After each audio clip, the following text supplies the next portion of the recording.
आपण या दिवसामध्ये जी पवित्र शास्त्रीय जी सिद्धांत आहेत त्याचा अभ्यास करत होतो आणि विशेष करून त्यामध्ये पहिलं जे तत्व आहे देवशास्त्र त्यावर आपण मनन करत आहोत आणि त्यामध्ये मग आपण जी गुणवैशिष्ट्ये मनुष्यामध्ये कोणत्या निर्मितीमध्ये आढळत नाही जी केवळ देवामध्येच पाहायला भेटतात त्या गुणवैशिष्ट्यांवर आपण मनन केलं अगोदरच्या आठवड्यांमध्ये. आणि त्यानंतर मागील आठवड्यामध्ये विशेष करून आपण जो दुसरा प्रकार विशेष करून दुसरा प्रकार म्हणजेच काय की जी गुणवैशिष्ट्ये देवाची त्याच्या निर्मितीमध्ये म्हणजे मनुष्यामध्ये सुद्धा पाहायला भेटतात, जी देवाला प्रतिबिंबित करणारे आहेत. तर त्या गुणवैशिष्ट्यांवर आपण मनन करत होतो जिथं आपल्याला पाहायला भेटतं देवप्रीती आहे. तर नक्कीच मनुष्याच्या हृदयात कुठंतरी प्रीती आपल्याला पाहायला भेटते. तो किती क्रूर व्यक्ती दुसऱ्या लोकांसाठी असेल पण तो आपल्या लेकरांसाठी आपल्या कुटुंबासाठी त्याच्या हृदयात कुठंतरी प्रीती असते, नाही का?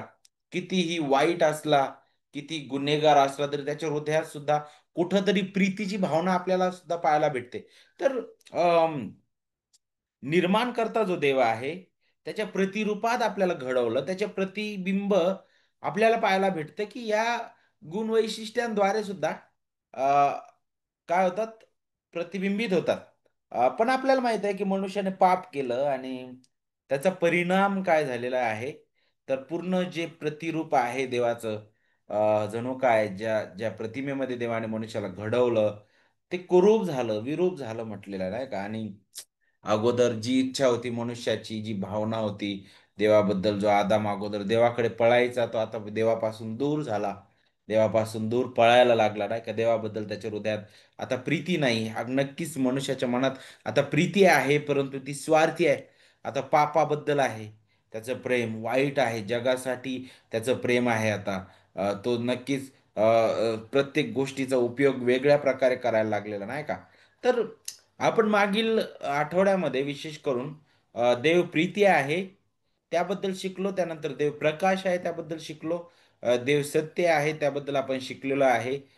देव चांगला आहे, देव सुज्ञ आहे. या सर्व गोष्टी आपण मागील आठवड्यामध्ये शिकलेलो आहे. आज आपण देव न्यायी आहे त्याच्यापासून सुरुवात करूया. नक्कीच देव सुज्ञ आहे ज्यावेळेस आपण म्हणतो, तर आपण मागे शिकलो होतो की त्याची सुज्ञता मग आपल्या प्रत्येक घडामोडीवर आहे, नाही का? मग मी ज्यावेळेस निर्मितीकडे पाहतो, फक्त जिथं मला सुंदरता दिसते तिथंच त्याचं सुज्ञपण नाही दिसत. तर मला अ, जिथं दुःख, जिथं यातना, जिथं विरोधाभास दिसतो तिथं सुद्धा देवाची सुज्ञताच पाहायला भेटते. कारण माझ्या जीवनातील चांगले दिवस आणि माझ्या जीवनातील वाईट दिवस सर्व काही या सुज्ञ देवाकडून आहेत, जे देवाच्या गौरवासाठी आहे. सर ते शेवटी रोमकारास पत्र 8 अध्याय वचन 28 मध्ये सांगितल्याप्रमाणे की सर्व मिळून तो आपल्या लेकरांसाठी सर्व काही काय करतो म्हणे, कल्याणकारक असं करणार आहे. बरोबर? तर त्याची सुज्ञता अद्भुत आहे. त्याची सुज्ञता आपल्याला सृष्टी कार्यामध्ये निर्मितीमध्ये पाहायला भेटते. तो किती अद्भुत आहे देव, नाही का? आपण जे अगोदर शिकलो, तारणाची योजनेमध्ये त्याची सुज्ञता आपण पाहिली, नाही का? अनेक गोष्टी आपण त्यामध्ये शिकलेलो आहे. आता तोच देव जो आहे तो न्यायी देव आहे आणि त्याच्याबद्दल अनेक वचनं आपल्याला मार्गदर्शन करतील. विशेष करून अनुवाद 32 आणि 4 जर आपण उघडलं तर तिथं आपल्याला पाहायला भेटतं की जिथं अशा प्रकारे म्हटलेलं आहे की त्याचे सर्व मार्ग न्यायाचे आहेत. तो विश्वसनीय देव आहे. त्याच्या ठायी अनिती नाही. तो न्यायी व सरळ आहे. स्तोत्र 90 आणि 14 आपल्याला याबद्दल मार्गदर्शन करतं की नीती व न्याय ही तुझ्या राजासनाचा पाया आहे. देव कसा आहे? तो न्यायी आहे. पुष्कळ वेळा मनुष्य जो आहे देवाकडे पाहत असताना पक्षपाती म्हणून पाहतो. त्याच्यावर तो पुष्कळदा रुसतो. त्याच्याबद्दल तो त्याच्या निर्णयांबद्दल, त्याच्या कृत्यांबद्दल मनुष्य असंतुष्ट होतो. पण लक्षात घ्या, देव न्यायी आहे, तो नीतिमान आहे आणि त्याचं न्यायीपण आणि त्याचं नीतिमत्व हे त्याच्या राजासनाचा जणू काय पाया आहे. आणि जिथूनच आपल्याला पाहायला भेटतं की पुढे त्याची दया आणि सत्य ते सुद्धा वाहताना दिसतं. यशाया 30:18 मध्ये सांगितलं की परमेश्वर न्यायी देव आहे. जे त्याची वाट पाहतात ते सर्व धन्य आहे. आता देव न्यायी आहे म्हणजे काय? देव न्यायी आहे म्हणजे काय बरं? तर हे त्याचं काय दाखवतं? त्याची कृती दाखवणार आहे. विशेष करून देव नीतीने, पवित्रतेने आणि सत्याने वागणारा देव आहे. त्याच्या ठायी असत्य नाही, जे आपण सुरुवातीला पाहिलं नाही का? त्याचा स्वभाव आणि अ, त्याने दिलेलं जे नियमशास्त्र आहे आणि विशेष करून त्याचं जे न्यायीपण आहे, त्याच्यानुसार तो कृती करणारा देव आहे. आणि मग नक्कीच पाप आणि बंडखोरपणा यांना तो शिक्षा केल्याशिवाय राहणार नाही, कारण त्याचा पवित्र स्वभाव त्याकडे दुर्लक्ष करू शकत नाही, नाही का? आपली पापी अवस्था आणि भ्रष्टता, म्हणूनच न्याय जो आहे तो होणं गरजेचं आहे. पण आपल्याला पाहायला भेटतं की जे ज्यावेळेस देव न्यायी आहे म्हटलेलं आहे, तर मग त्याचं न्यायी पण आणि त्याची दया, तो दयाळू आहे हे पण आपण पाहतो. तो न्याय आणि दया याचा समतोल कसा राखतो? तो पवित्र देव, तो एकीकडे न्याय करतो.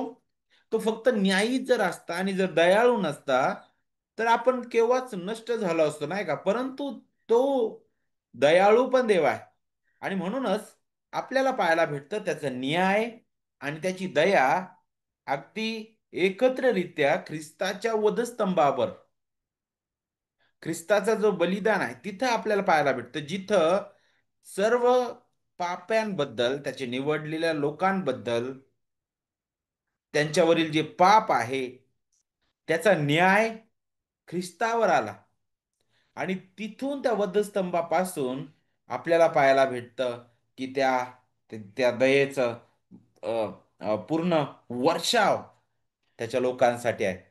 तर न्याय आणि दया दोन्ही त्या वधस्तंभावर आपल्याला घेऊन जाणार आहे.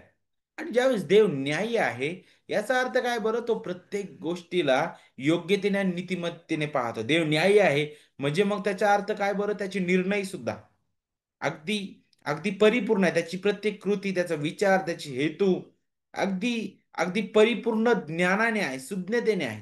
तो न्यायी आहे. ज्यावेळेस म्हटलेला आहे तर त्याचा अर्थ हा आहे की तो असत्य नाहीये. अन्याय तो करत नाही आणि तो पाप सहन करत नाही. तो अगदी शुद्ध आहे. तो न्यायी आहे. ज्यावेळेस म्हटलेला आहे तर त्याचं न्यायी पण त्याच्या प्रेमाच्या विरोधी नाहीये. तर तो नक्कीच न्यायी पण आहे, परंतु त्याचा न्याय आणि त्याची दया याच्यामध्ये सुद्धा समतोल त्याने राखलेलं, जे आपण सुरुवातीला शिकलेलो आहे.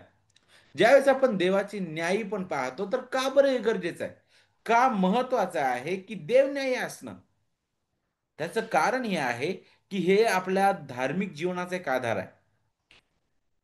कारण देव न्यायी आहे. जर देव न्यायी नसता, तर काय झालं असतं? आपल्यासाठी तर सर्व काही मोकळं होतं आपल्या इच्छेने करण्यासाठी, नाही का? पण आपल्याला सर्व गोष्टींच्या मर्यादा का आहेत? सर्व गोष्टींमध्ये आपल्याला कुठं थांबायचं आहे, कुठं आपल्याला अ, मर्यादा आलेल्या आहेत. त्याचं हे सर्व कार्य आपल्याला त्या देवाच्या न्यायीपणाबद्दल आहे आणि विशेष करून आपल्या नैतिक जीवनावर सुद्धा ते प्रभाव पडणार आहे. कारण देवाचा न्याय ज्यावेळेस म्हटलेला आहे की तो न्यायी आहे, तर ते आपल्या दैनंदिन आणि विशेष करून नैतिक जीवनावर पण प्रभाव पाडणार. अरे हा, देव न्यायी आहे. पुढे ज्यावेळेस देव न्यायी आहे याबद्दल आपण पाहतो, तर नक्कीच मग पापासाठी शिक्षा आवश्यक असल्यामुळं प्रभू येशू ख्रिस्ताचं जे बलिदान आहे त्याची गरज आपल्याला स्पष्ट होतं. अरे हो, तो न्यायी देव आहे आणि त्याच्या समोर आपण जे पापी आहोत कधीच उभे राहू शकत नाही. आणि म्हणूनच आपल्याला त्या प्रभू येशू ख्रिस्ताची, त्याच्या परिपूर्ण कार्याची गरज आहे. तो न्यायी आहे ज्यावेळेस म्हटलं जातं, तर मग त्याचं मोल काय आहे? तर ते आपल्याला आपल्या संकटामध्ये सुद्धा धैर्य देतं. कारण त्याच्या न्यायावर आपण विश्वास ठेवल्यामुळं आपण त्या कठीण काळामध्ये सुद्धा स्थिर राहतो. तो न्यायी आहे आणि विशेष करून तो प्रीती आहे. ह्या दोन्ही गोष्टींचा समतोल आपल्याला पाहायला भेटतं की देवाची पवित्रता आणि त्याने केलेला अद्भुत क्षमा ते दाखवणार आहे. आणि ते एकमेकांशी न्यायाने आणि प्रीतीने वागण्यासाठी सुद्धा आपल्याला मदत करणार आहे. आता ज्यावेळेस देव न्यायी आहे म्हटलं जातं, नाही का? स्तोत्र 97 आणि वचन 2 मध्ये पहा, नीती व न्याय त्याच्या राजस्थानाचा आधार आहेत, जे आपण अगोदरच वाचलं. काय आहे त्याच्या न्यायस्थानाचा, त्याच्या राजस्थानाचा आधार काय? जर तुम्ही मंडळीची इतिहासामध्ये पाहिलं किंवा अगोदरच्या काळामध्ये जर तुम्ही पाहिलं, जुन्या काळामध्ये जर पाहिलं, तर ते जे राजे होऊन गेले, कोणताही राजा घ्या तुम्ही, त्याचं राज्य फार शेवटपर्यंत नीतीने आणि न्यायाने होतं असं नव्हतंच. केवळ एकच राजा आहे जो नीतीने आणि न्यायाने राज्य करतो, आणि तो देव आहे. देवाचा न्याय जो आहे तो केवळ बाहेरून लादलेला तो नियम नाहीये, नाही का? तर तो त्याच्या स्वभावाचा अविभाज्य भाग आहे. तो नेहमी योग्य आणि पवित्र आहे. आणि तो न्यायाने, विशेष करून नीतीने आणि सत्यतेशी सुसंगत अशा प्रकारे तो वागणारा देव आहे.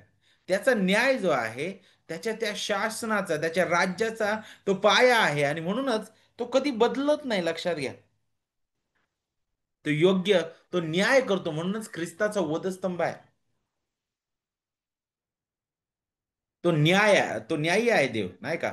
तर नक्कीच तो न्यायी आहे, तर त्याचा अर्थ तो न्यायी आहे.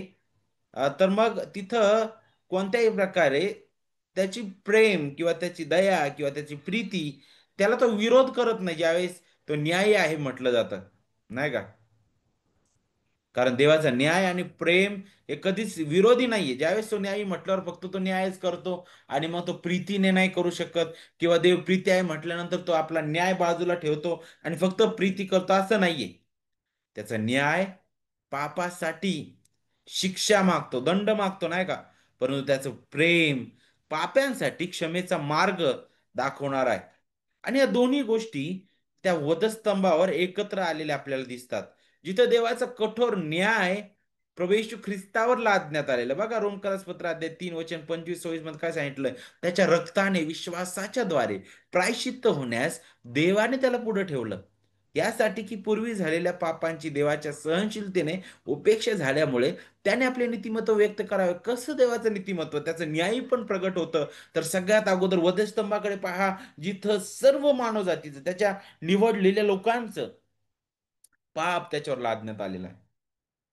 जिथं भयंकर अंधकार आपल्याला दिसत आहे त्या वधस्तंभावर, जिथं तुम्हाला भूमिकंप झालेला दिसत आहे, जिथं तुम्हाला पूर्ण अस्थिरता या निर्मितीमध्ये पाहायला भेटत आहे. का बरं? कारण देव आपल्या पुत्राला अगदी रागाने, अगदी क्रोधाने तिथं वागत आहे त्याच्याशी. का बरं? कारण तो आपल्यासाठी पाप असा झालेला आहे. आणि देवाचं नीतिमत्व, त्याचे न्याय पण तिथं वधस्तंभावर अगदी स्पष्ट रीतीने प्रगट होतं, ज्यावेळेस त्याचा प्रिय पुत्र, आपला तारणारा प्रभू येशू ख्रिस्त म्हणतो की माझ्या देवा, माझ्या देवा, तू माझा त्याग का केलास? त्याचं नीतिमत्व आपण तिथं पाहतो की तो किती न्यायी देव आहे. की पहा, त्याचं न्याय पण त्या वधस्तंभावर सुद्धा त्याने राखलेला आहे. किती अद्भुत तो देव आहे. त्यांनी त्याच्या प्रिय पुत्राला राखून न ठेवता आपल्यासाठी दिलं. कारण आपल्या पापाबद्दल जो योग्य दंड आहे तो भरला जावा, योग्य शिक्षा ती व्हायला पाहिजे, आणि त्यासोबतच आपल्यावर त्याने प्रीती करावी. दोन्ही गोष्टी त्या वधस्तंभावर आपल्याला पाहायला भेटतात.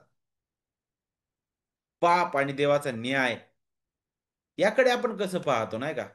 आपल्याला माहिती आहे, मनुष्य पापात पडला, त्याने देवाच्या नियमांचं उल्लंघन केलेलं आहे. देवाने सांगितली जी आज्ञा त्याने मोडलेली आहे. आणि पहा, त्या आदामामध्ये सर्वजण सर्व मानवजात कशी आहे? पापी झाली, नाही का? त्या एकामुळं सर्व त्या मरणास पात्र झालेले आहेत, देवाच्या न्यायदंडास पात्र झालेले आहेत. आणि अगदी आता स्वभावतः आपण त्याच्या क्रोधाची प्रजा झालेलो आहोत. ख्रिस्त विरहित, नाही का? त्याच्यापासून दुरावले होतो. आपल्या आपल्या या जगातील राहटीप्रमाणे चालणारे, अंधकारातील युगाचा जो अधिपती आहे त्याच्या धोरणाप्रमाणे आपण चालणार होते. इफिसकारास पत्र अध्याय 2 आपल्याला सांगतं.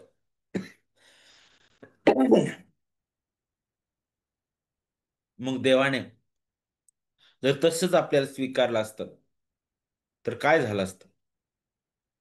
नक्कीच तो प्रेमळ आहे हे दिसलं असतं, पण तो न्यायी नाही. तो न्यायी ठरला नसता, तो पवित्र नसता ठरला. आणि जो पवित्र आणि न्यायी नाही तो देव कसा म्हणणार? पण देव त्याचा स्वतःचा गुणधर्म आपल्याला पाहायला भेटतो की तो न्यायी आहे. म्हणूनच पापाबद्दल योग्य शिक्षा होणं गरजेचं आहे. पापाचं वेतन जे मरण, त्याच्याबद्दल आपल्याला पाहायला भेटतं. इथं देवाचा पूर्णपणे न्याय आपल्याला पाहायला भेटतो, की तो न्यायाने पाहतो. तो इतका शुद्ध आहे, त्याचे नेत्र पाप पाहू शकत नाही. परंतु आपल्याला पाहायला भेटतं, की त्याच्या उलट ते न्याय आणि दया, त्याचा मिलाफ, त्याचं एकत्रीकरण ख्रिस्तामध्ये पूर्ण झालेलं आहे. देवाचा पूर्ण क्रोध त्याने शमविलेला आहे. यशाया 53:5 मध्ये आपल्याला पाहायला भेटतं, की आमच्या अपराधांमुळे तो घायाळ झाला, आमच्या दुष्कर्मामुळे ठेचला गेला म्हटलेला आहे. आम्हाला शांती देणारी अशी शिक्षा त्याला झाली. अहो, कसं शक्य आहे? एखाद्याला शिक्षा दिल्याने आपल्याला शांती प्राप्त होते.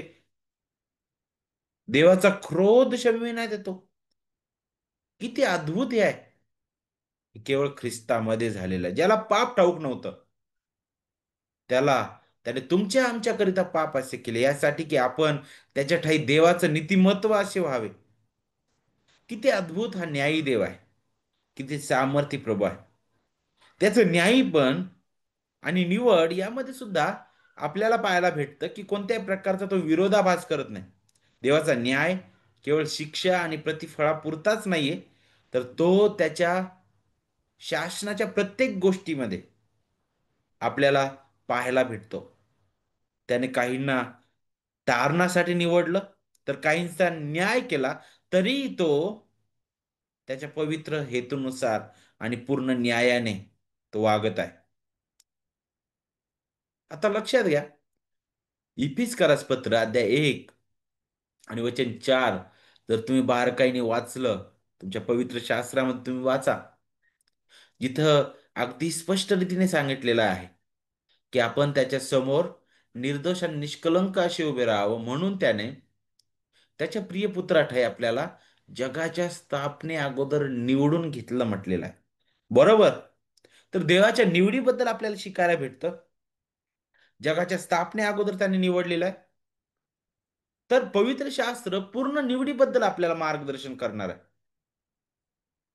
अगदी अब्रामाला बाहेर काढलं, त्याला म्हटलं की मी तुझ्या संतानामुळे असून संतानाद्वारे पृथ्वीतील सर्व कुळे आशीर्वादित करणार आहे. बरोबर? मग अब्राहम, मग त्याचा पुढे आपल्याला पाहायला भेटतं, त्याच्यापासून मोठं राष्ट्र तो निर्माण करतो.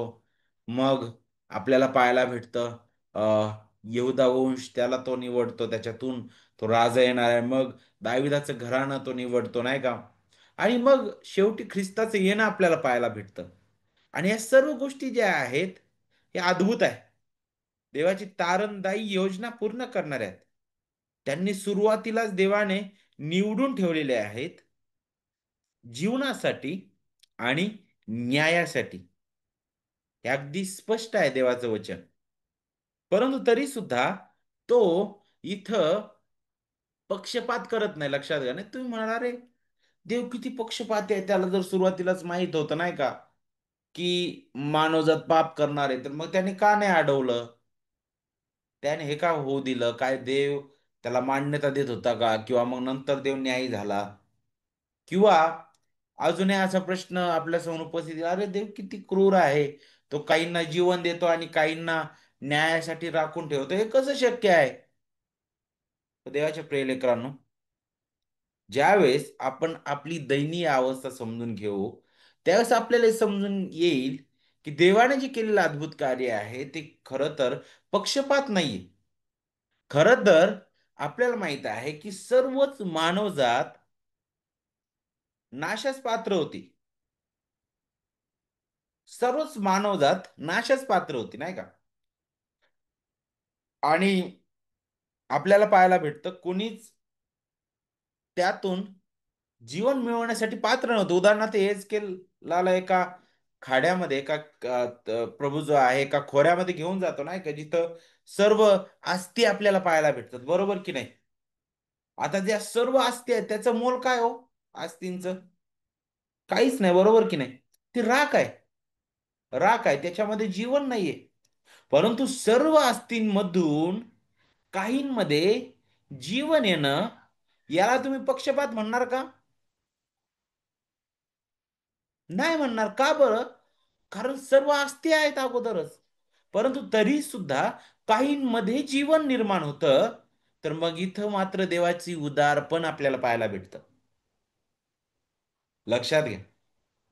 देवाच्या निवडीबद्दल विचार करत असताना हे आपण समजून घेणं गरजेचं आहे, की हा देवाचा महान अधिकार आहे. कारण तो महान निर्माण करता देव आहे.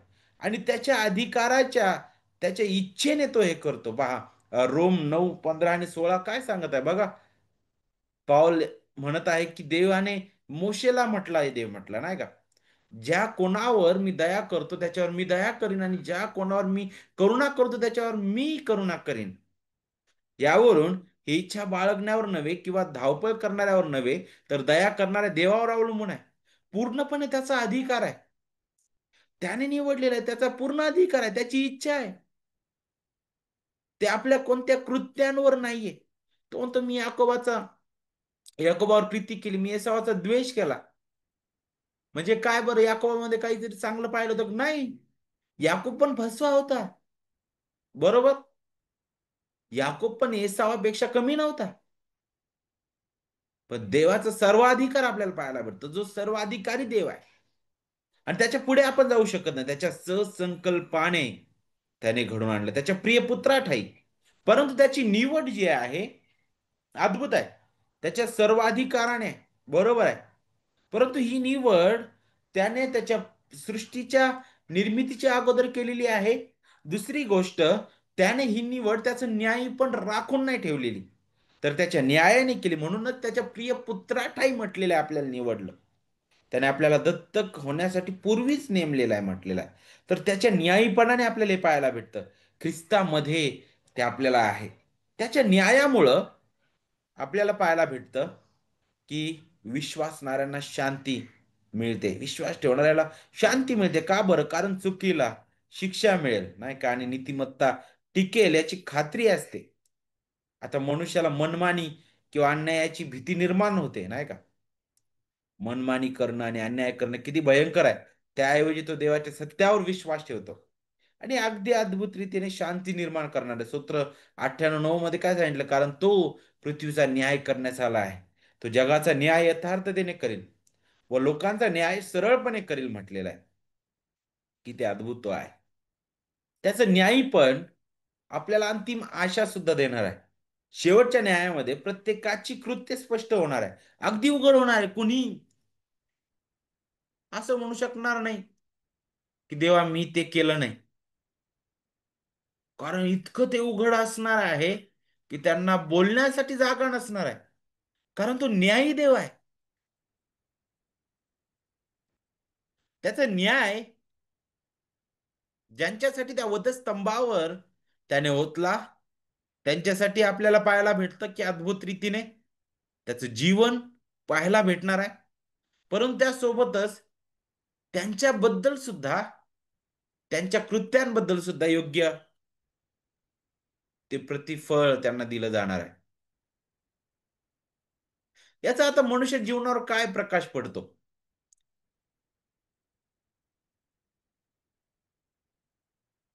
पहिली गोष्ट, मनुष्य पापी असल्यामुळं न्यायाशिवाय जीवन कसं आहे दिशाहीन होतं. का बरं? मनुष्य भ्रष्टाचार, पाप नाही का, भयंकर अशा वेगवेगळ्या गोष्टी करण्याकडे सरसावतो, कारण त्याचा आंधळपण.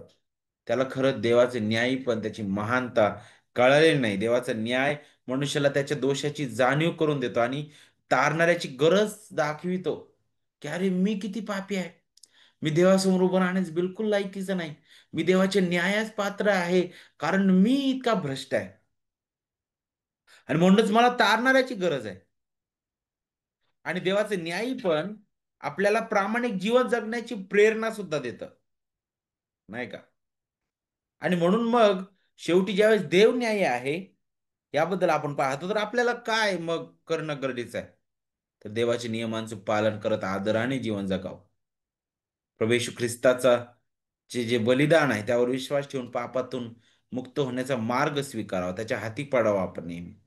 संकटामध्ये सुद्धा त्याच्यावर विश्वास ठेवावा, कारण तो न्यायाने सर्व गोष्टी चालवतोय, लक्षात घ्यावं नाही का आपण. इतरांसोबत आपण प्रामाणिकपणाने वागावं नाही का, कारण आपण देवाच्या न्यायाचं अनुकरण करतो. मी एखाद्याशी कसं वागतो, माझं बोलणं काहीतरी वेगळं आणि आतमध्ये काहीतरी त्याच्याबद्दल वेगळं आहे. तिथं सुद्धा देवाचा न्याय जो आहे मला टोचणी लावतो, की नाही, मी जे बाहेर वागत आहे त्या भावाशी ते माझ्या हृदयापासून पाहिजे, नाही का? तर त्या तिथं सुद्धा मग मला हे वचन आपल्याला काय करतं मग, टोचणी लावतं, आपल्याला तिथं थांबायला सांगतं, नाही का? पुढे, देव दयाळू आहे. देव दयाळू आहे. आता देव न्यायी आहे आणि लगेच देव दयाळू आहे, आपल्याला त्याबद्दल शिकायला भेटतात. देव दयाळू आहे म्हणजे काय बरं? त्याची दया ही त्याची अशी करुणामय वृत्ती आहे की ज्यामध्ये तो पाप्यांवर योग्य शिक्षा देण्याऐवजी त्यांच्या अपराधांवर योग्य मार्ग काढून त्यांना क्षमा, सांत्वन व कृपा प्रदान करतो. दया म्हणजे काय आहे? आपण ज्याच्यासाठी पात्र होतो ते न देणं. म्हणजेच काय? मी शिक्षाच पात्र होतो देवाच्या. मी नाशास पात्र होतो. परंतु तरी सुद्धा मला देव शिक्षा करत नाही. तरी सुद्धा देव मला माझा नाश करत नाही. तर मला तो क्षमा, सांत्वन आणि कृपा देतो. ही दया त्याच्या पावित्र्यातून आणि प्रेमातून प्रकट होते. आणि ती मानवी पात्रतेवर अवलंबून नसते, लक्षात घ्या. पुन्हा एक वार, देव दयाळू आहे. पुन्हा एक वार, ही जी सर्व गुणवैशिष्ट्ये आहेत, एकमेकांना विरोध नाही करत आहे. तो त्याची दया त्याच्या न्यायाने करतो. त्याच्या न्यायानुसार पापाला योग्य शिक्षा झाली पाहिजे आणि त्या पाप्यावर दया झाली पाहिजे. ह्या दोन्ही गोष्टी आहेत, पण कसं शक्य आहे? पण पुन्हा एक आपल्याला ख्रिस्ताच्या वधस्तंभाकडे ते घेऊन जातं. त्याचं परिपूर्ण कार्य त्याच्याकडे ते आपल्याला घेऊन जातं. देवाचे सेवक जे आहेत, रिचर्ड, ते आपल्याला अशा प्रकारे म्हणतात की दयाळूपणा म्हणजे देवाची अशी कृपा की तो पात्र असलेल्या शिक्षेपासून आपल्याला दूर राखतो आणि जे त्याला शरण येतात त्यांना विनामूल्य क्षमा आणि शांती प्रदान करतो. ही कृपा त्यांच्या पात्रतेवर नाही तर त्याच्या प्रेमाच्या उदारतेवर आधारित आहे. किती अद्भुत आहे! का बरं देवाची दया आवश्यक आहे? ती पहिली गोष्ट तर तो उद्धाराचा पाया आहे. आपल्या आपल्या तारणाचा तो पाया आहे. पापामुळे शिक्षा आवश्यक असली तरी दयेने क्षमा मिळते, आपल्याला पाहायला भेटतं. यशया 55:7 मध्ये पहा, दुर्जन आपला मार्ग सोडो, अधर्मी आपल्या कल्पनांचा त्याग करो आणि परमेश्वराकडे वळव, म्हणजे तो त्याच्यावर दया करेल. तो आमच्या देवाकडे वळव, कारण तो त्याला भरपूर क्षमा करेल. जर तो देव दयाळू नसता, काय झालं असतं? नोहा आणि त्याचं कुटुंब, त्याच्यासाठी सुद्धा तारू बांधण्यासाठी देवाने सांगितलं नसतं. तिथंच सर्व काही त्याने, अगदी त्या एदेन बागीतच आदाम हवालाच नष्ट करून टाकलं असतं. पण तो दयाळू आहे. त्याचं अद्भुत प्रमाण, तिथं आदाम आणि हवा त्यांचं त्यांचं त्यांची नग्नता झाकण्यामध्येच देवाची दया, त्याचं न्याय आपल्याला पाहायला भेटतो. कारण तिथं त्याने कोकरू कापलेला आहे. तिथं त्याने याची आठवण करून दिली की ह्याचप्रमाणे माझा प्रिय पुत्र, माझा कोकरा तुमच्यासाठी वधण्यात येणार आहे. त्याला मी पाठवणार आहे. देवाची दया तारणाचा पाया आहे. देवाची दया आपल्याला आश्वासन आणि धैर्य देतं, आपल्याला खात्री देतं आपल्या संकटामध्ये सुद्धा. तो मंद क्रोध आहे आणि तो अगदी प्रेमामध्ये परिपूर्ण असणारा देव आहे. स्तोत्र 103 आणि वचन 8 आपल्याला सांगतं, देव दयाळू आहे हा आपल्या प्रार्थनेचा आधार आहे. त्याच्या दयेवर विश्वास ठेवून आपण त्याच्या जवळ जाऊन क्षमा मागतो, मदतीची याचना करू शकतो. लूक 6 आणि 36 मध्ये पहा, तुमचा पिता जसा दयाळू आहे तसे तुम्ही व्हा म्हटलेला आहे. देव दयाळू आहे ते आपल्या नातेसंबंधाशी सुद्धा कसं जोडलं जातं? ते आपल्याला इतरांशी क्षमाशील आणि इतरांची सेवा करण्यासाठी आपल्याला काय करतं? प्रेरणा देतं. रोम 9:15 मध्ये सांगितल्याप्रमाणे, ज्या कोणावर मी दया करतो त्याच्यावर मी दया करीन म्हटलेलं आहे. देव दयाळू आहे ते आपल्याला आत्मिक रीतीने वाढवण्यासाठी कार्य करणार ठरतं. दयेचा अनुभव घेतल्याने आत्मा नम्र होतो आणि विश्वास वाढतो. होशे 2:19-20 मध्ये पहा, तो तुझ्यावर प्रेम करीन कारण माझे प्रेम मी तुझ्यावर प्रेम करीन कारण माझे प्रेम स्थिर आहे. किती अद्भुत आहे. तुझा होशे त्या जारिणी स्त्रीवर इतकी प्रीती करतो नाही का. आणि त्याच्या त्या कृतीतून देव इस्रायला दाखवतो की अरे तुम्ही सुद्धा बेविचारी आहात, तुम्ही सुद्धा मला सोडून दिलं आणि वारंवार तुम्ही अन्य देवाच्या नादी लागलेले आहेत. तुम्ही वारंवार माझ्या विरुद्ध वागलेले आहात तरी सुद्धा माझं प्रेम स्थिर आहे. वाव. देवाच्या प्रेमाचा त्याच्या दयेचा अनुभव घेतल्याने आत्मा नम्र होतो. किती अद्भुत आमचा देव आहे. तो दयाळू आहे. हा त्याचा स्वभावाचा एक भाग आहे. दया ही त्याची निवड नाही, लक्षात घ्या. ती त्याच्या अस्तित्वाचा एक भाग आहे. तो प्रेमाने आणि करुणेने कार्य करणार आहे. तो दयाळू आणि कृपाळू आहे. तो मंदक्रोध आणि दयामय आहे. स्तोत्र 103 आणि 8 मध्ये सांगितलेला आहे. तो दयेने आणि न्यायाने वागणारा प्रभू आहे. त्याची दया कधीच न्यायाला नष्ट करत नाही, तर उलट तो न्यायाने दया करणारा प्रभू आहे. म्हणूनच ख्रिस्ताच्या वधस्तंभाकडे वारंवार तो आपल्याला घेऊन जात आहे. इफिसकारास पत्र अध्याय 2 पहिले 3 वचन आपल्याला काय दाखवतात की आपण आपल्या अपराधांमध्ये मृत होतो. आपण या जगाच्या राहाटीप्रमाणे चालणारे होतो. आणि वचन 3 सांगतं की आपण स्वभावतः देवाच्या क्रोधाची प्रजा होतो. परंतु वचन 4 कडे आपण जिथे येतो, वरती आपल्याला देवाचं न्यायी पण पाहायला भेटतं. त्याचा क्रोध, पवित्र क्रोध आपल्याला पाहायला भेटतो. तर लगेच वचन 4 मध्ये देवाची दया पाहायला भेटते. जी दया त्याने त्याच्या प्रिय पुत्रामध्ये, त्याच्या प्रिय पुत्राद्वारे त्याच्या कृपेने आपल्यावर दाखवलेली आहे. तो म्हणतो की देव दया संपन्न आहे. इफिस 2:4 मध्ये. म्हणून आपण आपल्या अपराधांमुळे मृत झालेले असताही त्याने आपल्यावरील स्वतःच्या परंपार प्रेमामुळे ख्रिस्ताबरोबर, सगळ्यात महत्वाचा हा शब्द आहे, ख्रिस्ताबरोबर आपल्याला जिवंत केलेलं आहे.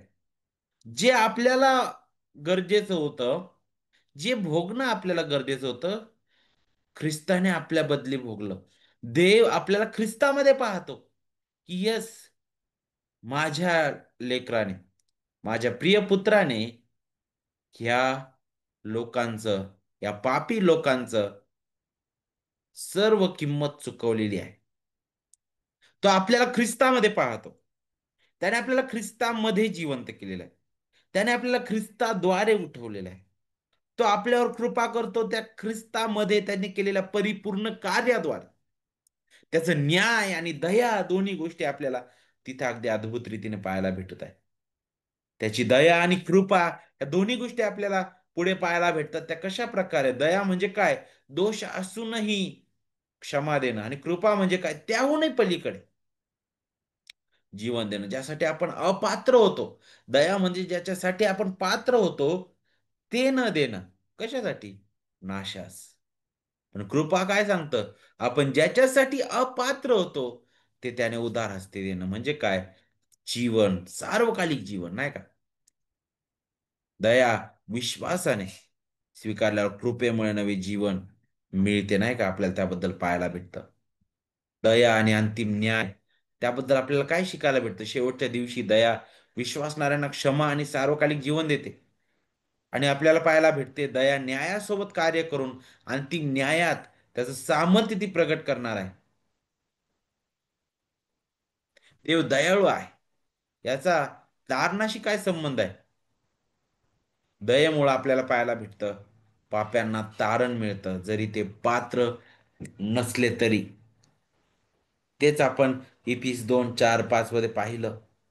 दयेमुळं न्याय ख्रिस्ताच्या बलिदानामध्ये पूर्ण होतो, नाही का.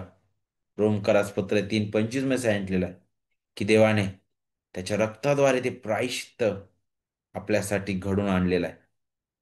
तो न्याय त्या वधस्तंभावर त्याने पूर्ण केलेला आहे. दयेमुळं पाप्यांना पश्चातापासाठी बोलवलं जातं अद्भुत रीतीने. ते दयाळू आहे. म्हणूनच दुसरे पेत्र 3:9 मध्ये जिथं आपल्याला पाहायला भेटतं, लोक म्हणत होते, अरे किती वेळ आम्ही वाट पाहायची, ख्रिस्त येणार आहे, आम्ही ऐकत आहोत, अजून काय येत नाही. मी लहानपणी पण ऐकलं ख्रिस्त येणार आहे लवकर, हा शेवटचा काळ आहे. तो लवकर येणार आहे. मी या तरुण झालो, मी म्हातारा झालो, तरी अजूनही ख्रिस्त येत नाही. लोक आशा करणं थांबवायला लागले. लोक देवावर संशय घ्यायला लागले. त्यावेळेस पेत्र म्हणतो की पहा, ज्याला तुम्ही विलंब म्हणून म्हणता, दुसरे पेत्र 3:9 मध्ये, तो विलंब, तसा विलंब प्रभू कधीच आपल्या वचनाविषयी करणार नाही म्हणे. तो तुमचं धीराने सहन करत आहे म्हणे. का बरं? कारण त्याची इच्छा अशी नाही की सर्वांचा नाश व्हावा, तर त्याची इच्छा ही आहे की सर्वांनी पश्चाताप करावा. कुणी? त्याच्या लोकांनी त्याच्याकडे बोलावे. तर देवाची दया आपल्याला पाहायला भेटतं, पाप्यांना पश्चातापाकडे बोलावते. दयेमुळे तारण हे विनामूल्य आपल्याला मिळालेलं आहे. इफिसकारास पत्र 2:8 मध्ये आपल्याला सांगतं, कृपेनेच विश्वासाच्या द्वारे तुमचे तारण झाले आहे. हे तुमच्या हातून झाले नाही, तर हे देवाचं दान आहे. देव दयाळू आहे. मग आपल्याला शेवटी काय लागू करणं आहे यातून?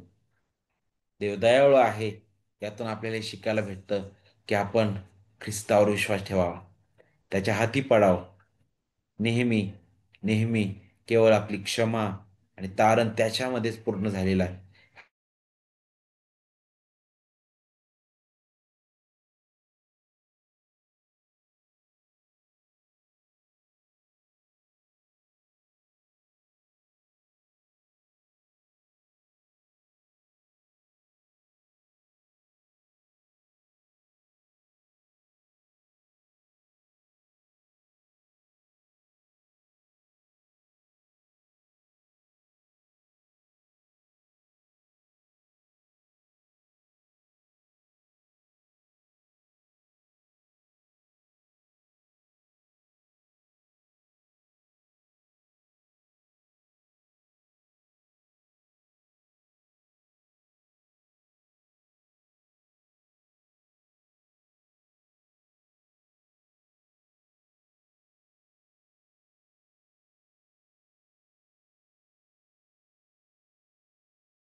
आवाज येतोय? हॅलो? आवाज येतोय?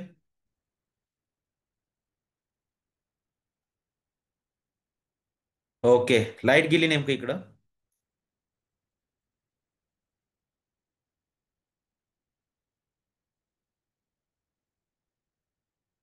ओके, ठीक आहे. तर देव दयाळू आहे, त्याच्याबद्दल आपण पाहत होतो. अ, ठीक आहे. ठीक आहे. ओके.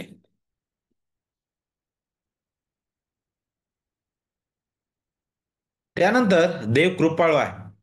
आता पुन्हा एक वार कृपा, ज्याबद्दल आपण अगोदर शिकलो, की ज्याच्यासाठी आपण अपात्र होतो अशी गोष्ट त्याने देणे, आणि खऱ्या रीतीने देव कृपाळू आहे ज्यावेळेस म्हटलं जातं, पुन्हा एक वार हा त्याचा गुणधर्म आहे, नाही का? अद्भुत.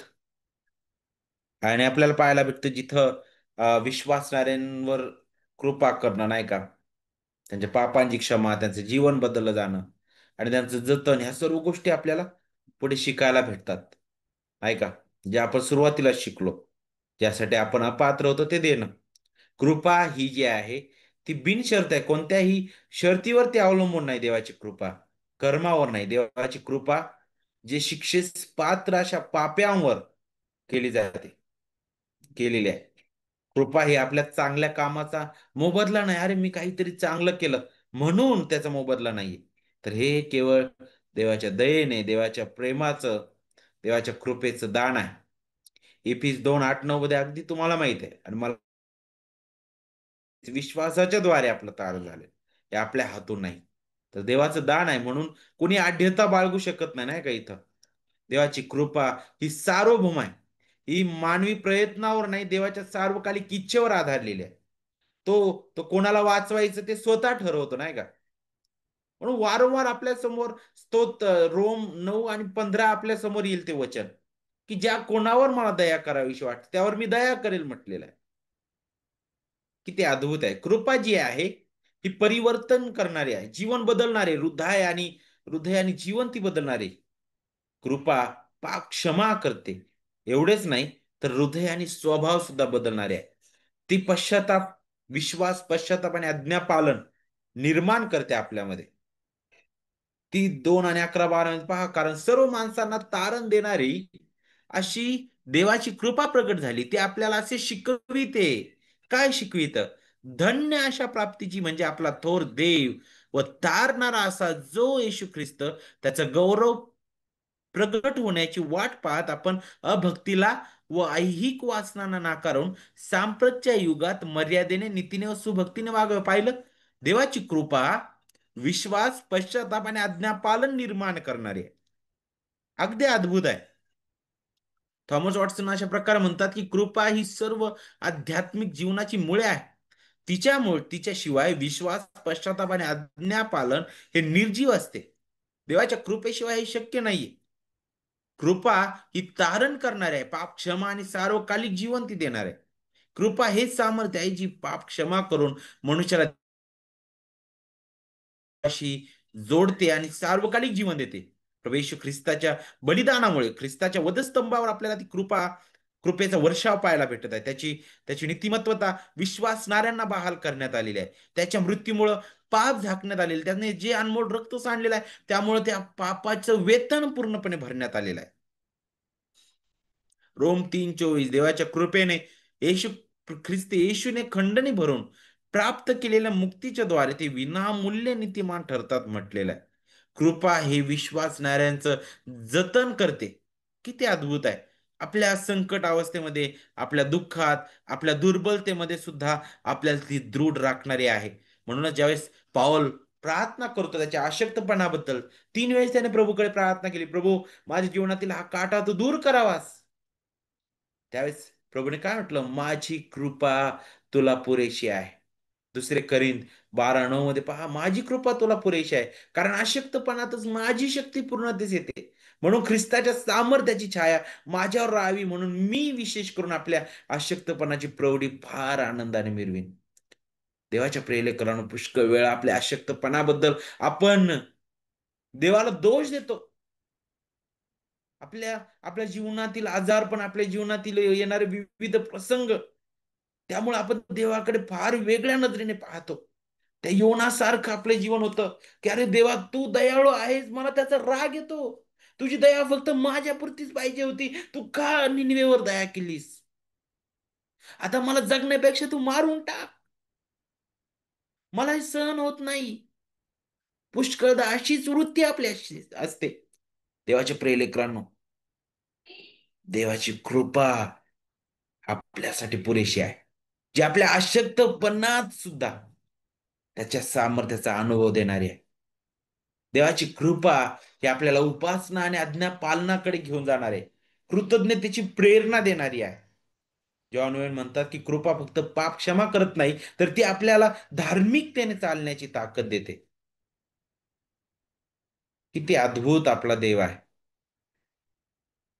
ती महान आपला प्रभू आहे. पहिले पेत्र 1:15-16 मध्ये पहा, तर तुम्हाला पाचारण करणारा जसा पवित्र आहे, तसे तुम्ही ही सर्व प्रकारच्या आचरणात पवित्र व्हा, कारण असा शास्त्रलेख आहे की तुम्ही पवित्र असा कारण मी पवित्र आहे. त्याची कृपा, त्याचं पावित्र्य बाजूला सारून नाही, त्या पवित्र देवापासून उतरते आणि म्हणून ते आपल्याला आपल्या जीवनावर सुद्धा प्रभाव पाडणारे आहे. मग सर ते शेवटी देव कृपाळू आहे हे आपल्या जीवनासाठी यातून का लागू करणं आहे? हे समजून घ्या की आमच्या कोणत्या चांगुलपणाने ही कृपा आमच्यावर झालेली नाही. दुसरी गोष्ट, आमच्या दुर्बलतेत आणि संकटामध्ये त्याच्या सामर्थ्यावर आपण अवलंबून राहू. इतरांवरही आपण कृपा दाखवायला शिकावी. कृतज्ञतेने, आज्ञा पालनाने आपण पवित्र जीवन जगायला चे प्रयत्न करावे देवाच्या कृपेने. तोच आपल्याला दृढ राखतो. त्याच्याकडे आपण पाहावं आणि त्याच्यावर पूर्णपणे आपण भरोसा ठेवावा. आता देव देव न्यायी आहे, देव दयाळू आहे, देव कृपाळू आहे. हे पाहिल्यानंतर देव कोपायमान आहे. देव कोपायमान आहे. देव कोपायमान आहे म्हणजेच काय? त्याच्या पवित्र क्रोधाबद्दल आहे. की देवाचा क्रोध जो आहे, हा क्रोध पवित्र आहे. पाप, बंड आणि दुष्टपणा विरुद्ध आहे. त्याची पवित्रता, न्यायी प्रतिक्रिया ती आहे.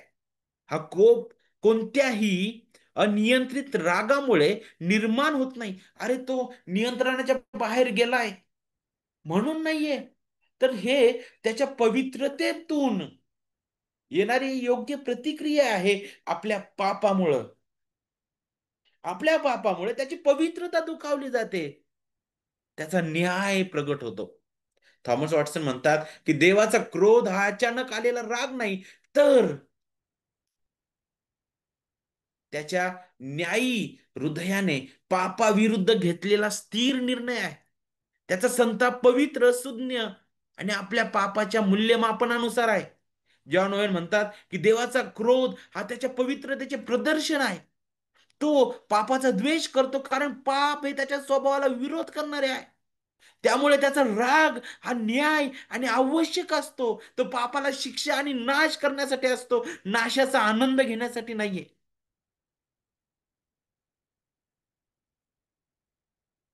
देवाचा क्रोध ही त्याची पापावरील प्रतिक्रिया आहे देवाच्या प्रियलेकरांनो. पापामुळे आपल्याला पाहायला भेटतं रोम 1:18 काय सांगतं? देवाचा क्रोध स्वर्गातून सर्व जे अनितीने सत्य दाबणारे त्यांच्यावर प्रगट होतो. स्तोत्र 7:11 मध्ये काय सांगितलं? देव न्यायाधीश आहे. तो प्रतिदिनी रोष दाखवणारा देव आहे. देवाच्या नियमांचं उल्लंघन करणं म्हणजे पाप आहे. त्याच्या निर्मितीचे नुकसान त्याद्वारे होतं आणि म्हणूनच त्याचा क्रोध हा पापाविरुद्ध आहे. आणि म्हणूनच ख्रिस्ताने आपल्या बलिदानाद्वारे पाप्यांवर असलेला देवाचा क्रोध स्वतःवर घेतला आणि दयेचा मार्ग त्याने मोकळा केलेला आहे. देवाचा क्रोध हा पवित्र आणि न्यायी आहे. देवाचे प्रिय लेकरांनो, नहूम 1:2 आणि वचन 2-3 पहा. परमेश्वर ईर्ष्यावान व झडती घेणारा देव आहे. परमेश्वर सूड घेणारा व क्रोधाविष्ट आहे. तो पाप्यांना शासन केल्या वाचून राहणार नाही. अनुवाद 32:4, तो दुर्ग आहे, त्याची कृती परिपूर्ण आहे, त्याचे सर्व मार्ग न्यायाचे आहेत. तो विश्वसनीय देव आहे, त्याच्या ठाई अनिती नाही. तो न्यायी व सरळ आहे. देवाचा क्रोध हा आंधळा राग किंवा द्वेष नाही, तर तो पूर्णतः योग्य आणि न्यायाने व्यक्त होणार आहे. देवाच्या प्रिय वधस्तंभाकडे पहा. तिथे देवाची पवित्रता आपल्याला पाहायला भेटल. पापावरील त्याचा क्रोध आपल्याला पाहायला भेटल, जो ख्रिस्तावर पूर्ण पडलेला आहे. आणि त्याच्यामुळं विश्वासणाऱ्यांसाठी क्षमा त्याने उघडी केलेली आहे. देवाचा क्रोध हा पश्चाताप न करणाऱ्यांसाठी सार्वकालिक असतो. हे सुद्धा आपल्याला समजणं गरजेचं आहे. जो त्याच्या दयेचा स्वीकार करत नाही, त्याच्यावर देवाचा क्रोध कायम राहतो. प्रगटीकरण 20:11-15 पहा. नंतर मोठे पांढरे राजासन व त्यावर बसलेले एक जण माझ्या दृष्टीस पडलेला आहे. वचन 12, त्यावेळी पुस्तके उघडली गेली तेव्हा दुसरे पुस्तक उघडले गेले. ते जीवनाचे होते आणि त्या पुस्तकामध्ये जे लिहिले होते त्यावरून मृतांचा न्याय ज्यांच्या त्यांच्या कृत्यांप्रमाणे ठरवण्यात आला.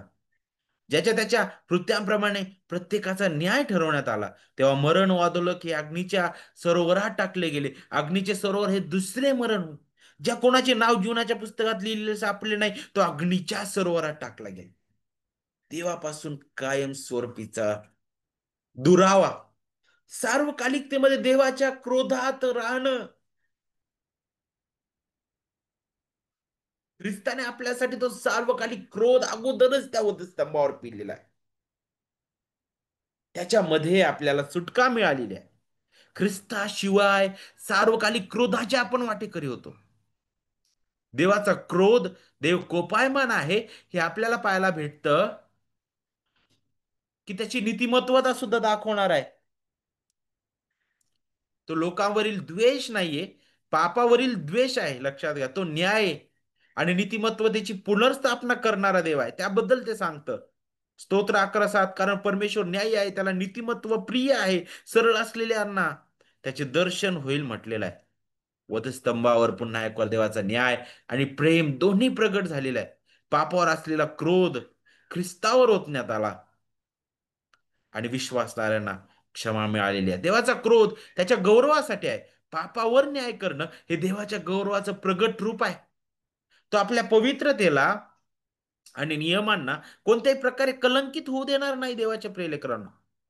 एहेजकेल 36:22 मध्ये पहा, ह्या करिता इस्रायल घराण्यास सांग की प्रभू परमेश्वर म्हणतो, हे इस्रायल घराण्या, मी हे तुमच्याकरिता करत नाही, तर तुम्ही राष्ट्र राष्ट्रांत जाऊन माझ्या पवित्र नामास बट्टा लावला. म्हणून माझ्या नामाप्रित्यर्थ मी हे करत आहे. तुम्ही माझ्या थोर नामास राष्ट्रांसमोर बट्टा लावल्यामुळे त्या राष्ट्रांनी माझे नाम अपवित्र मानले. ते ती पवित्र मानतील असे मी करेन, आणि त्या राष्ट्रांना देखत तुमच्या ठाई मला पवित्र मानतील. तेव्हा राष्ट्रांना समजेल की मी परमेश्वर आहे, असे प्रभू परमेश्वर म्हणतो. प्रत्येक विश्वासणाऱ्यांसाठी हा इशारा आहे. तुम्ही आणि मी जर देवाच्या नावाला बट्टा लावणारे असू, मग कशा प्रकारे देवाच्या नावाला बट्टा लागतो? आमचं जीवन ज्यावेळेस पवित्र देवाच्या स्वभावाच्या विरुद्ध जगामध्ये दिसून येतं, ज्यावेळेस आपण चुकीच्या प्रकारची घोषणा करतो, ज्यावेळी आपण देवाच्या वचनाचा विपर्यास करतो, ज्यावेळी आपण आपल्या पुलपीटवर अयोग्य अशा लोकांना उभं करतो, ज्यावेळेस आपण चुकीच्या प्रकारे ख्रिस्ताकडे देवाकडे पाहतो आणि जगात समोर चुकीच्या प्रकारे त्याला सादर करतो, भयंकर गोष्ट आहे देवाच्या प्रियलेकरांनो. देवाचं गौरव ख्रिस्ताच्या प्रायश्चित्तातून अधिक प्रगट झालेला आहे. त्याचा क्रोध ख्रिस्तावर ओतण्यात आलेला आहे, जिथं विश्वासणारे वाचलेले आहेत. योहान 17:1 मध्ये काय सांगितलंय? या गोष्टी बोलल्यावर येशू वर आकाशाकडे दृष्टी लावून म्हणाला, हे माझ्या पित्या, वेळ आली आहे पुत्राने तुझं गौरव करावं. कोणती वेळ होती? ख्रिस्ताला वधस्तंभावर जाण्याची. आणि हीच ती वेळ होती जिथं पित्याने ती नियुक्त केली होती, आणि ती कृती पित्याला गौरव देणारी होणार होती, कारण देवाचं पावित्र्य तिथं प्रगट होणार होतं वधस्तंभावर. अहो, कसं त्या पित्याचं गौरव होणार होतं जिथं पुत्राचा छळ होणार होता, पुत्राला त्या वधस्तंभावर खेळण्यात येणार होतं, एका अपराध्यांमध्ये त्याची गणना करण्यात येणार होती, कारण तिथं पित्याचं पावित्र्य, त्याचं न्यायीपण आणि त्याचा परिपूर्ण क्रोध आपल्याला पाहायला भेटणार होता.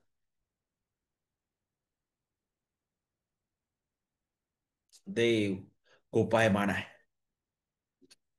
आपल्यासाठी काय लागू करणं आहे यातून देवाच्या प्रियलेकरांनो? पापाची गंभीरता जाणून घ्या. हलकेपणाने दुर्लक्षित करून पाप करू नका. ख्रिस्ताच्या बलिदानावर विश्वास ठेवा. त्याने आपल्या जागी देवाचा क्रोध सहन केलेला आहे.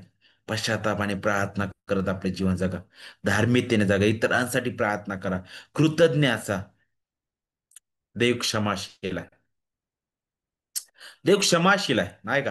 पुढे ही त्याच्या कृपेची कृती आहे, ज्यामध्ये ख्रिस्ताच्या प्रायश्चित्ताच्या कार्यामुळं पश्चाताप करणाऱ्या पाप्यांचं पाप क्षमा तो करतो. ही क्षमा त्याची पवित्रता व न्याय आणि प्रेमावर आधारित आहे. देव पाप दुर्लक्षित करत नाही, लक्षात घ्या. तर ख्रिस्तावर शिक्षा पूर्ण करून न्याय आणि दया यांचा समतोल तो राखतो. क्षमा विश्वासणाऱ्यांना देवाशी नवे नाते निर्माण करून पवित्र जीवनासाठी सामर्थ्य देणारे आहे. देवाचे सेवक जॉन वेन म्हणतात की ख्रिस्ताच्या रक्तावर सर्व क्षमेचा आधार आहे. पाप लहान आहे म्हणून क्षमा केली जात नाही, तर ख्रिस्ताच्या बलिदानामुळे न्यायाची पूर्तता होते म्हणून ती दिली जाते, लक्षात घ्या.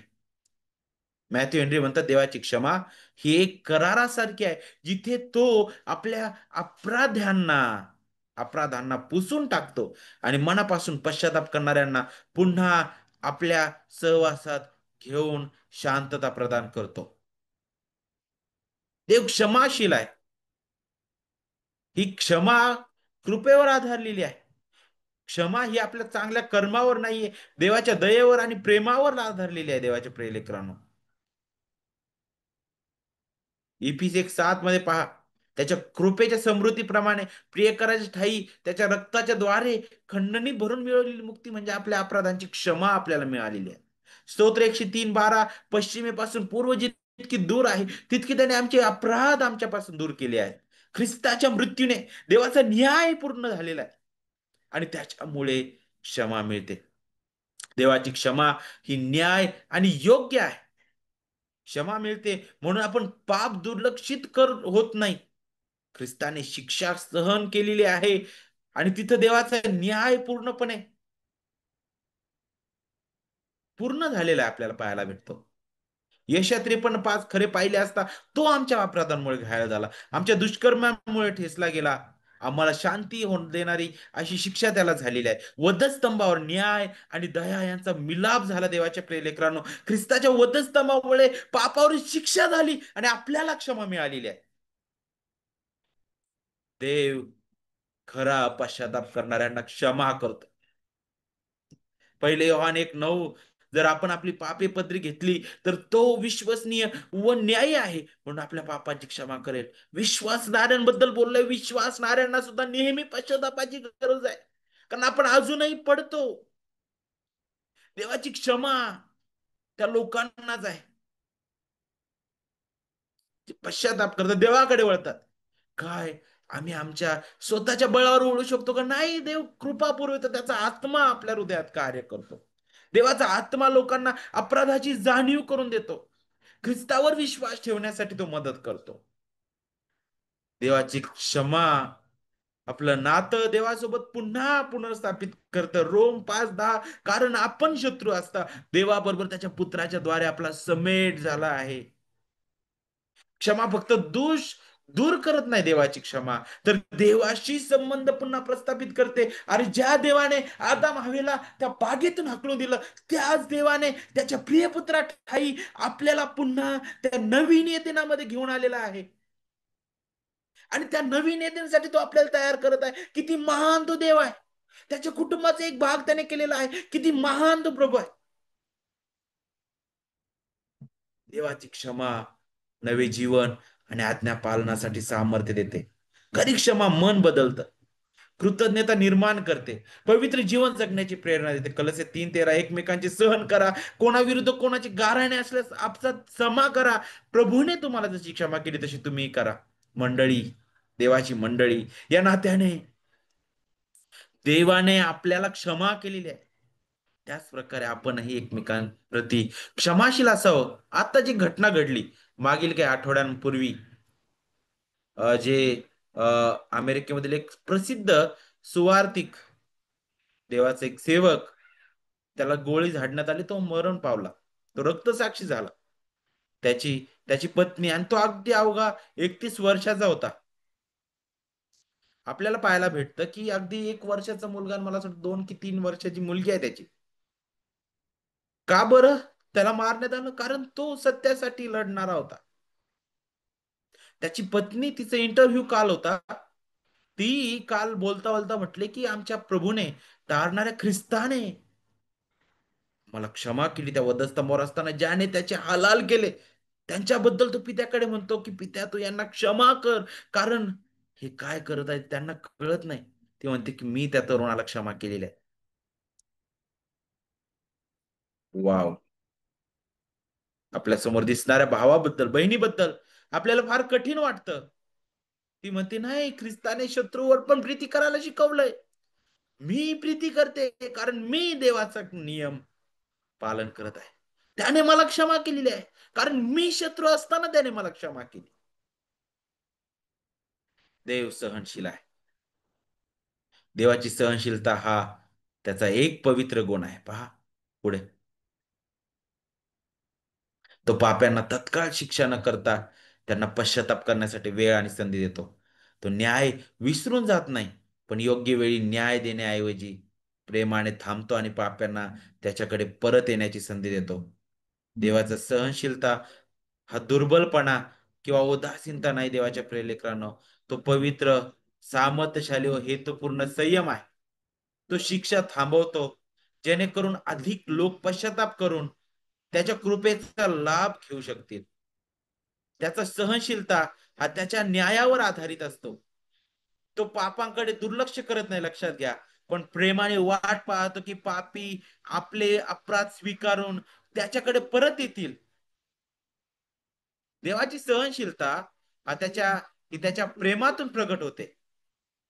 किती अद्भुत आहे! देव सहनशील आहे, हे त्याच्या प्रेमाचा आणि दयेचा पुरावा आहे. तो पाप्यांना नष्ट करणे इच्छित नाही, तर त्यांना पश्चातापाची तो संधी देतो. म्हणूनच 2 पेत्र 3:9 ते अगोदर आपण वाचलेलं आहे.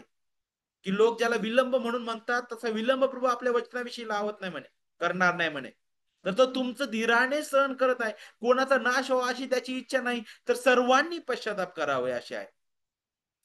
देवाची सहनशीलता त्याच्या न्यायाशी सुसंगत आहे. देवाच्या प्रेलेकरांनो, रोम 2:4 मध्ये पहा, देवाची ममता तुला पश्चातापाकडे नेणारी आहे.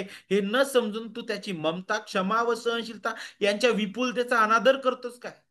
देव सहनशील आहे म्हणजे पाप दुर्लक्षित करतो असं नाही. तो वेळ देतो, पण शेवटी न्याय निश्चित आहे. देवाची सहनशीलता ही पश्चातापासाठी आमंत्रित करणारे आहे.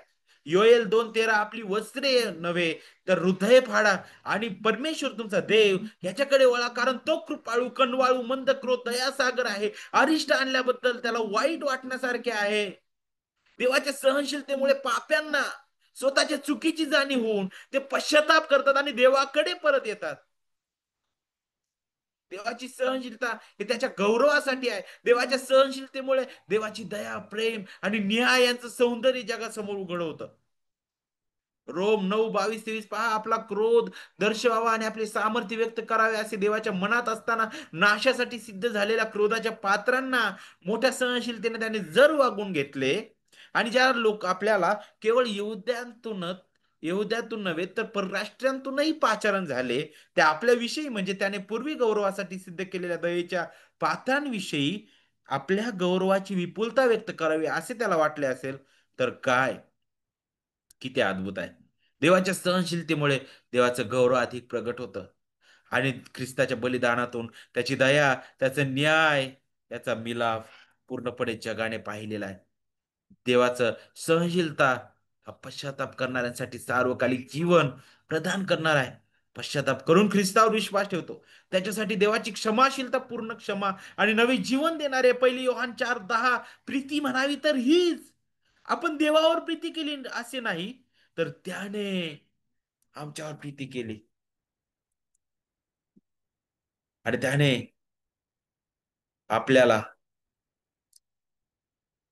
त्याने तुमच्या आमच्या पापांचं प्रायश्चित्त व्हावे म्हणून स्वपुत्राला पाठविले.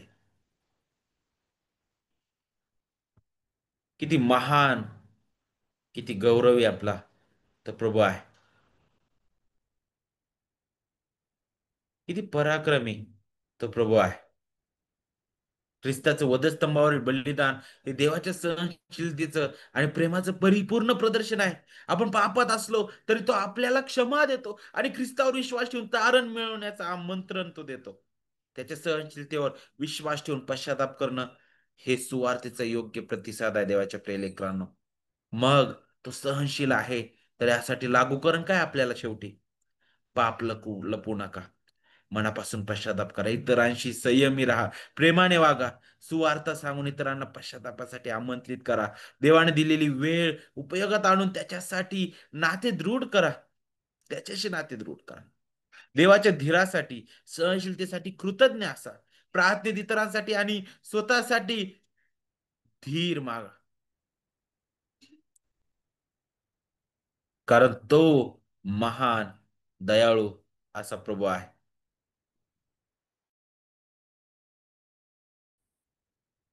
किती महान,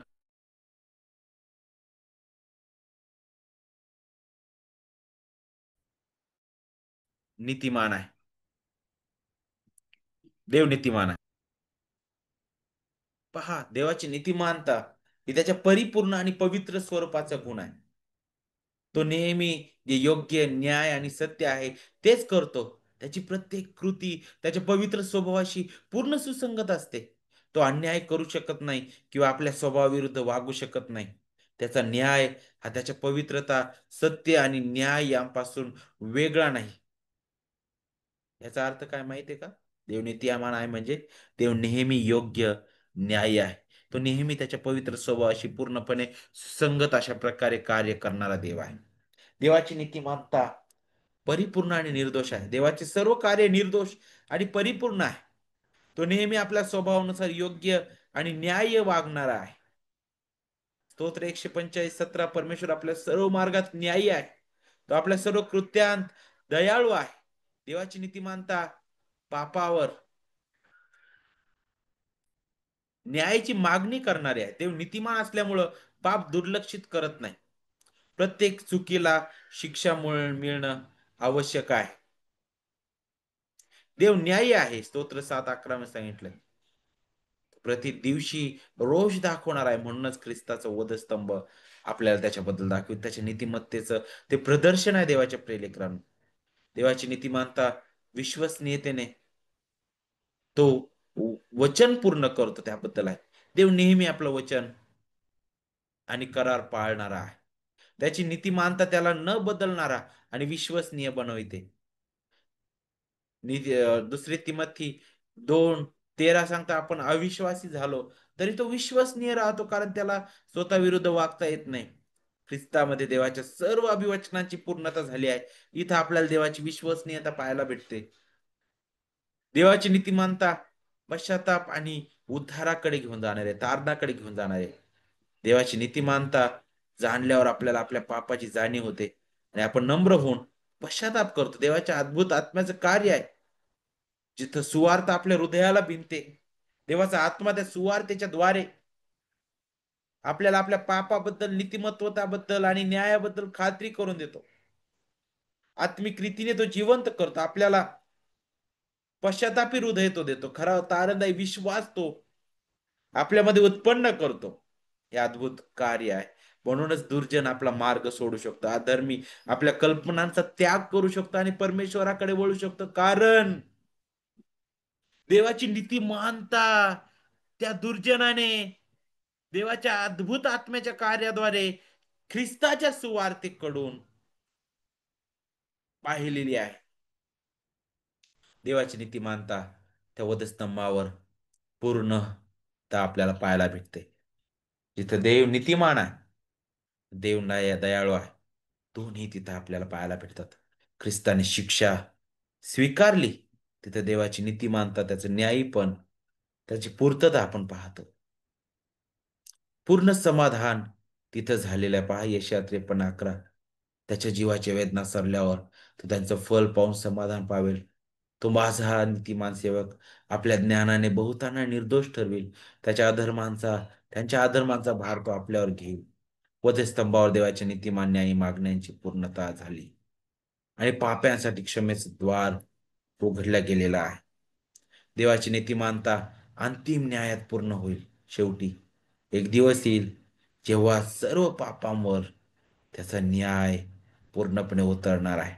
देवाची नीतिमंता तिथं पूर्णपणे प्रगट होणार आहे. जे आपल्याला प्रगटीकरण 15 आणि वचन 4 मध्ये, हे प्रभू तुला कोण भिणार नाही, तुझ्या नावाला कोण महिमा देणार नाही, कारण तूच मात्र पवित्र आहेस आणि तुझी न्यायकृत्ये प्रगट झाली आहेत. म्हणून सर्व राष्ट्रे तुझ्या समोर येऊन तुला नमन करतील. अंतिम न्यायाच्या दिवशी ख्रिस्त सर्व न्याय अंमलात आणेल आणि विश्वास ठेवणाऱ्यांना सार्वकालिक गौरव मिळणार आहे. ते शेवटी आपल्याला काय लागू करणं आहे मग? पाप टाळा. आपण कसं पाप टाळू शकतो? आपल्या दररोजच्या जीवनामध्ये प्रभूच्या वचनात राहा, नेहमी बायबल वाचा, प्रार्थना करा, नेहमी पश्चातापी हृदयाने देवाकडे या. ख्रिस्तावर विश्वास ठेवा दररोज. ख्रिस्ताच्या बलिदानाची आठवण करा दररोज. इतरांशी न्यायाने, प्रेमाने, दयेने वागा. एकमेकांसाठी प्रार्थना करा. आपल्या मंडळीसाठी प्रार्थना करा. स्वतःसाठी प्रार्थना करा. कुटुंबासाठी प्रार्थना करा. प्रार्थना करूया.